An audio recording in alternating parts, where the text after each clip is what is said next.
Right now, a train is moving through a town like yours, carrying a chemical you can't see or smell.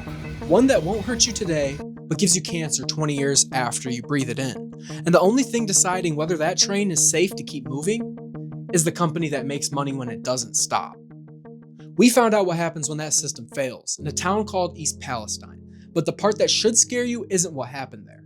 It's that the system that caused it still hasn't changed, and the same trains still run past towns like yours every week. Here's what stayed buried in the federal reports. A contractor got caught altering the groundwater numbers, the first alarm fired on that train, and never reached the crew. And a fire chief made a call with information he never received. It all starts 20 miles before the derailment ever even happened. So before train 32N ever reached East Palestine, it passed through Salem, Ohio.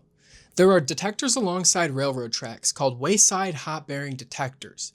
As each car rolls past, infrared sensors read the heat off the bearings, basically the part that keeps the wheel from seizing up. A failing bearing runs hot, a detector catches it, and an alarm fires.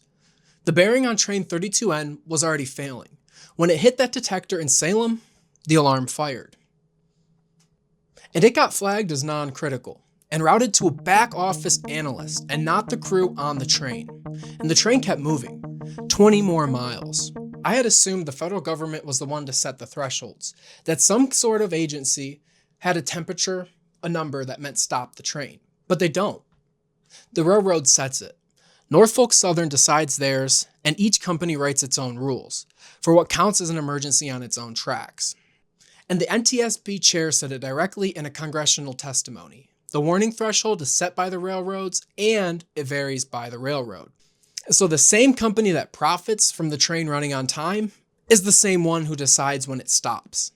The alarm in Salem flagged non-critical under Norfolk Southern rules that they wrote for themselves. So the train kept moving. That bearing kept heating up for 40 more minutes. A second alarm fired, and this one reached the crew, but by the time they hit the brakes, the bearing was already gone. Then train 32N left the tracks in East Palestine, Ohio on February 3rd of 2023. And 3 days later, officials said it was safe to come home.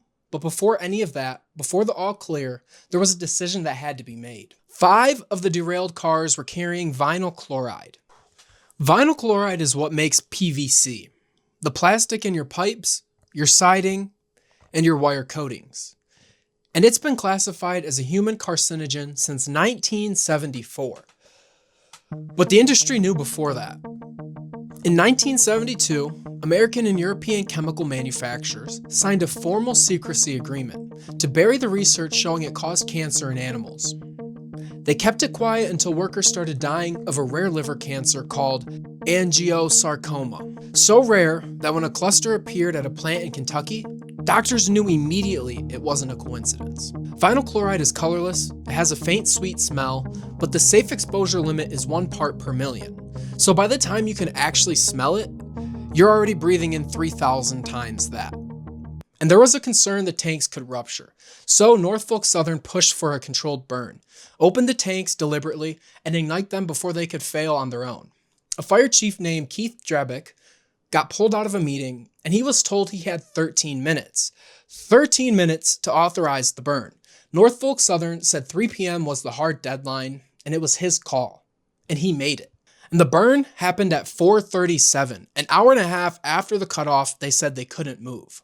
What Keith Drebick didn't know, and what nobody told him, is where this story actually goes. Because 2 days before the burn, while he still had no idea this was coming, the company that manufactured the vinyl chloride sent their assessment to Norfolk Southern.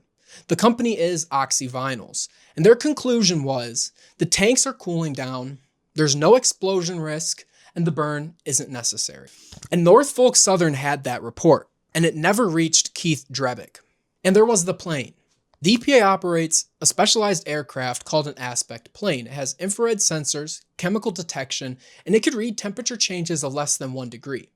So protocol says it should be airborne within an hour of a disaster. However, it didn't fly over East Palestine until 4 days after the derailment and a day after the burn. A whistleblower who helped develop the aspect plane said those sensors could have confirmed exactly what Oxyvinyls already knew, that the tanks were cooling and the urgency wasn't real. However, the plane sat on the ground. The NTSB spent over a year investigating, and their exact finding was Norfolk Southern and its contractors created a sense of unwarranted urgency by inaccurately representing the risk of catastrophic failure. The report issued 31 recommendations, including a federal standard for bearing detector thresholds, the same threshold problem that started this entire chain. The rulemaking is still open. The manufacturer said the burn wasn't necessary, and the plane that could have proved it didn't fly. And Keith Drebick had 13 minutes and information that wasn't complete. Norfolk Southern agreed to a $600 million civil settlement, which sounds like a lot, until you realize 27 cents of every dollar went straight to lawyers. Those checks started going out this spring. For most residents, that check is the last legal interaction they'll have with this case, because when they signed, they waived the right to sue for further health impacts. Cancers from vinyl chloride exposure can take 20 years to appear, and people signed away their ability to sue for something that might not show up until 2043. But here's the part that caught my attention. 3 months after those payments started, the EPA threw out groundwater data from the site. A federal subcontractor called ALS Houston had been caught falsifying results, and 2 analysts altered the measurements, reporting contamination that wasn't actually there. The EPA caught it through split sample testing. Their numbers didn't match the other labs, and they caught it in quality control before any of it was used for health, safety, or cleanup decisions. And the 2 analysts were fired. The EPA referred the whole thing to its Office of Inspector General. But sit with what that means. 3 years into a cleanup, one of the labs hired to confirm the East Palestine was safe got caught making up results. And it surfaced the same week the Supreme Court let the $600 million settlement stand, after residents had already signed away their right to sue. And there is 0 criminal charges against Norfolk Southern or any of its executives. The Railway Safety Act, the bipartisan bill written to prevent another East Palestine, stalled for years. A new version is finally moving in 2026, but on the ground, the safety standards have not changed. And instead of accountability, the company built a park, new tennis courts, and pickleball courts. You signed away your right to sue for cancers that might not appear for 20 more years. And the company's response was a pickleball court.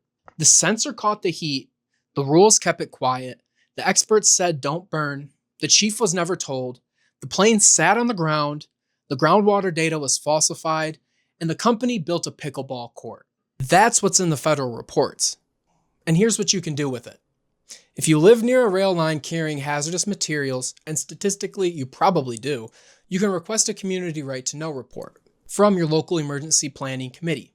Every local government is required to have one, and I'll link it in the description. And if you have a story, if you were told it was safe and something felt wrong, leave it in the comments below. That's why this channel exists. Thank you all for watching.